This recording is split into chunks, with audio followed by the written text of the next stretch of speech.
প্রিয় দর্শক, আসসালামু আলাইকুম এবং অনেক অনেক শুভকামনা সবার জন্য।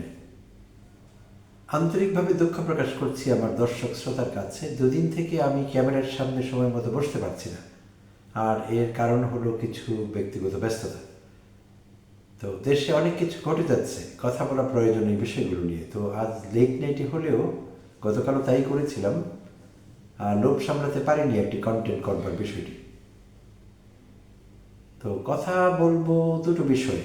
একটা হলো আমাদের সকলের প্রিয় শরীফ ওসমান হাদিকে নিয়ে, আর আরেকটি প্রসঙ্গ হলো সাংবাদিক, আমি যাকে আসলে সাংঘাতিক বলতে পছন্দ করি, সিনিয়র সাংঘাতিক আনিস আলমগীরকে নিয়েও একটু কথা বলতে হবে।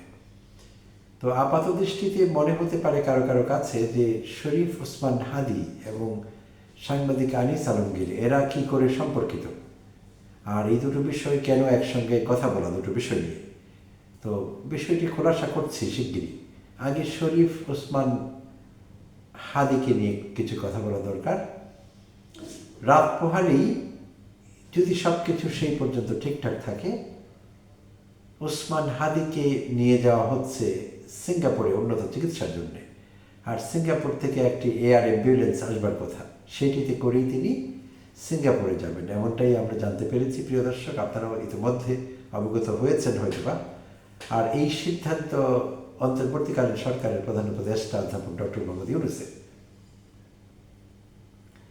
সংস্কৃতি উপদেষ্টাকেও তিনি সেইভাবে নির্দেশনা দিয়েছেন এবং সেইভাবে সরকারিভাবে এই ট্রিপটি হচ্ছে, খরচ সরকার বহন করবে। আর আমরা আশা করছি এবং দোয়া করছি যে সকাল পর্যন্ত সব কিছু ঠিকঠাক থাকবে এবং ওসমান হাদি সিঙ্গাপুরের উদ্দেশ্যে ফ্লাইটে চড়তে পারবেন, আশা করছি আমরা। এর আগে আমরা আশা করেছিলাম যে বিএনপি চেয়ারপারসন এবং সাবেক প্রধানমন্ত্রী বেগম খালেদা জিয়া এয়ার অ্যাম্বুলেন্সে করে চিকিৎসা নিতে, উন্নত চিকিৎসা নিতে বিদেশে যেতে পারবেন। সব আয়োজন বলতে গেলে সম্পূর্ণই ছিল, বাট তার শারীরিক অবস্থা অ্যালাউ করেনি বলে শেষ পর্যন্ত তার যাওয়া হয়নি। তো আমরা যদি জানতে পেরেছি আজ অবধি যে ওসমান হাদির শারীরিক অবস্থা কিছুটা স্থিতিশীল আছে, বাট স্টিল সংকটপূর্ণ। তো স্থিতিশীল থাকবার কারণে তাকে সিঙ্গাপুরে উড়িয়ে নেওয়ার চিন্তা করা হচ্ছে। আর ইতিমধ্যে আমরা আরও কিছু ডেভেলপমেন্ট জানতে পেরেছি তার মামলাটিতে। পুরনো বিষয়, গত শুক্রবার অপরাহ্নে 2:30টার দিকে বোধহয় ঢাকার বিজয়নগর এলাকা বা পুরনো পল্টন বলাও যেতে পারে, বিজয়নগর এলাকার সেই বক্স কালভার্ট সড়কে তাকে যে দুর্বৃত্ত গুলি করেছিল, আর সেই দুর্বৃত্তের ছবি কিন্তু প্রকাশিত হয়েছে ইতিমধ্যে বিভিন্ন গণমাধ্যমে। খুব ক্লোজ ডিস্টেন্সে কিন্তু গুলিটি করা হয়েছে। ওসমান হাদি একটি অটোতে করে যাচ্ছিলেন, একটি 3 হুইলার বলাই ভালো এগুলোকে, একটি 3 হুইলার করে যাচ্ছিলেন, ওপেন, সেটি উপরে কোনো ছাদ থাকে না আমরা জানি। আর পেছন থেকে 2 দুর্বৃত্ত মোটর সাইকেলে করে এসে পেছনে বসা দুর্বৃত্ত তাকে গুলি করে, এবং ইতিমধ্যে তার সিসিটিভি ক্যামেরার সুবাদে তার ছবি গণমাধ্যমে ছড়িয়ে পড়েছে। সেই দুর্বৃত্ত হলো ফয়সাল করিম মাসুদ ওরফে দাউদ খান। আর এক সময় ছাত্রলীগের কেন্দ্রীয় কমিটির সদস্য ছিলেন। 2019 সালের 11 মে 2019 সালের 11 মে ছাত্রলীগের যে কেন্দ্রীয় কমিটি ঘোষিত হয়েছিল, সেই কমিটির একজন মেম্বার ছিলেন এই দুর্বৃত্ত ফয়সাল করিম মাসুদ ওরফে দাউদ খান। তো মোটরসাইকেলে যে 2 দুর্বৃত্ত ছিলেন, এই মাসুদ খান, ফয়সাল করিম মাসুদ খান, অথবা আরেকজনের কথা জানা যাচ্ছে আলমগীর, দ্বিতীয় ব্যক্তি মোটরসাইকেলে বসা, এই 2 জন পালিয়ে গেছেন ময়মনসিংহ সীমান্ত দিয়ে, বাংলাদেশ ত্যাগ করেছেন তারা ভারতের উদ্দেশ্যে। এইটুকু অগ্রগতি আমরা জানতে পেরেছি। যদিও ইতিমধ্যে ডিবি পুলিশ এই ফয়সাল করিম মাসুদের স্ত্রী, শ্যালক এবং এক বান্ধবীকে গ্রেপ্তার করেছে। তাদের জিজ্ঞাসাবাদ চলছে, এই পর্যন্ত তেমন উল্লেখ করার মতো কোনো তথ্য পাওয়া যায়নি। তো এই গেল ওসমান হাদির বিষয়টি। সারা দেশ উদ্বিগ্ন ওসমান হাদির ইস্যুতে। তার দোয়া, পুরো দেশবাসীর তার জন্য দোয়া রয়েছে এবং মানুষ ক্ষোভে ফেটে পড়ছে। তো আমরা আশা করছি হাদি ফিরে আসবেন, হাদির চিকিৎসা ঠিকঠাক মতো হবে, আবার সুস্থ হবেন, এটি আমাদের আশা। তো এখন কথা বলবো সিনিয়র সাংঘাতিক আনিস আলমগীরকে নিয়ে। আনিস আলমগীরকে নিয়ে আমি আমার চ্যানেল থেকে আগে এপিসোড করেছি, একাধিক এপিসোড। তো এই ভদ্রলোক কেউ হয়তো যদি খুব গভীরভাবে তাকে অবজার্ভ করেন, তার কন্টেন্ট দেখেন বা খোঁজখবর রাখেন, তার পুরো কন্টেন্ট দেখতে হবে না, থাম্বনেল দেখলে অনেক সময় বোঝা যায় তিনি কী বলতে চাইছেন, কি করছেন। তো এই আনিস আলমগীর একেবারে ডিক্লেয়ার করে আওয়ামী বয়ান তৈরি করছিলেন গত অনেক মাস ধরে, একেবারে ঘোষণা করে সরাসরি বলছিলেন আমি আওয়ামী লীগ করি, আমি হাসিনার পন্থী, আমি হাসিনাকে পছন্দ করি। অর্থাৎ আওয়ামী বয়ান তৈরি করবার যত রকম মাধ্যম আছে সব তিনি অ্যাপ্লাই করেছেন। শুধু তাই না, কিছু মিথ্যাচার করেছেন, চরম জঘন্য মিথ্যাচার। আমি তার সেই মিথ্যাচার নিয়ে কথা বলেছিলাম, নিন্দা করেছিলাম। যেমন একটি মিথ্যাচার তিনি করছেন, আর তিনি ভালো কথা, তিনি খুব বেশি কথা বলেন আরেক সিনিয়র সাংঘাতিক মাসুদ কামালের চ্যানেল থেকে। কখনো কথা, যে তার অনলাইন প্ল্যাটফর্ম আছে, আরেকটি আছে অন্য মঞ্চ, দুই জায়গা থেকে তিনি কথা বলেন এবং মাসুদ কামাল টার্গেট করে করে তার পছন্দের লোকদের নিয়ে আসেন যারা আওয়ামী বয়ান তৈরি করতে দক্ষ।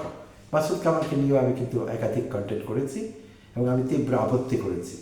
মাসুদ কামালের বক্তব্য শুনলে অনেকের মনে হবে নিরীহ মানুষটি ভাতে মাছ উল্টে খেতে জানেন না।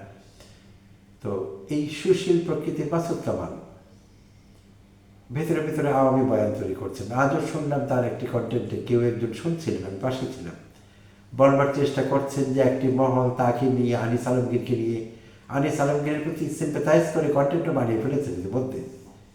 তো বলছিলেন আমরা যে যার যার মতো কথা বলি, হ্যাঁ যার যার মতো কথা বলবার অধিকার আপনাদের আছে ততক্ষণ পর্যন্ত, যতক্ষণ পর্যন্ত আপনারা কোনো মিথ্যা বয়ান তৈরি না করবেন।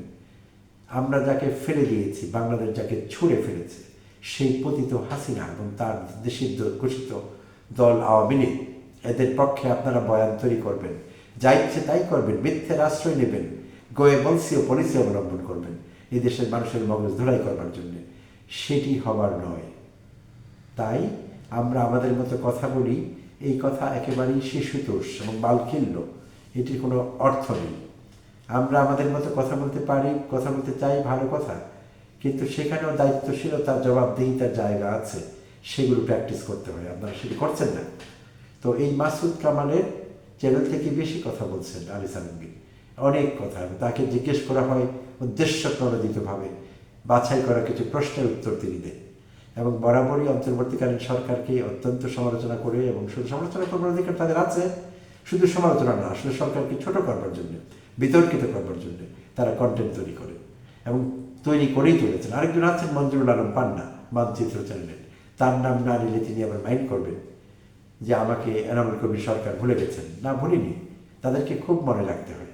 তো এই আনিস আলমগীর, অনেক কমেন্টার্স কমেন্ট করেছেন অতীতে যে এই দুর্বৃত্ত কেন বাইরে সরকারকে অস্থিতিশীল করবার চেষ্টা করছে এবং হাসিনার পক্ষে মিথ্যে বয়ান তৈরি করছে।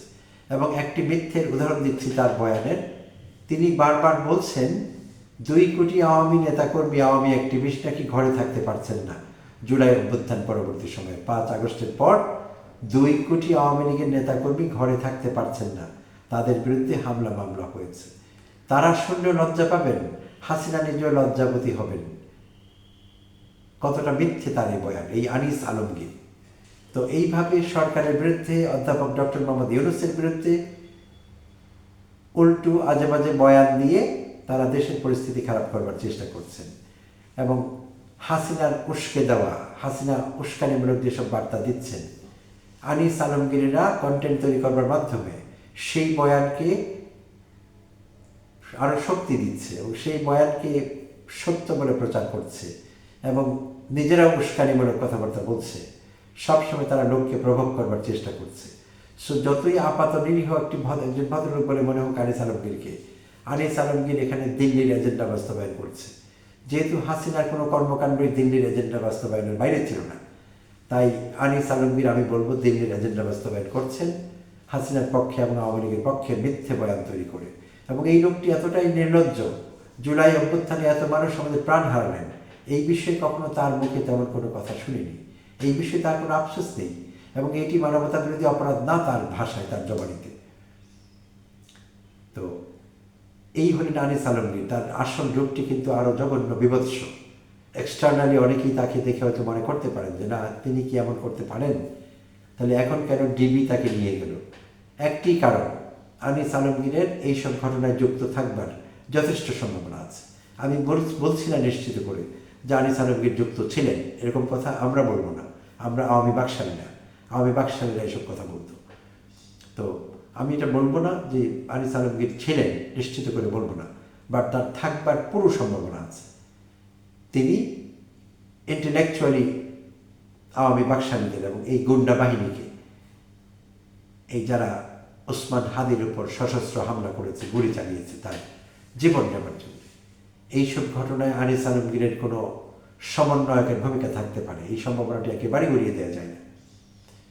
তাই ডিবি ঠিক কাজই করেছে, আরও আগে করলে ভালো করতে, অনেক দেরি করে ফেলেছে। তাকে জিজ্ঞাসাবাদ করা দরকার অনেকদিন আগে থেকে। It has long been overdue, অনেকদিন হয়ে গেছে, বাকি পড়ে গেছে, আগেই করা দরকার ছিল। তো তাকে জিজ্ঞাসাবাদ করতে হবে এবং আমি বিশ্বাস করি যে নিশ্চয়ই কোনো গুরুতর তথ্য বেরিয়ে আসবে এবং আরও অনেক কিছু আমরা জানতে পারবো।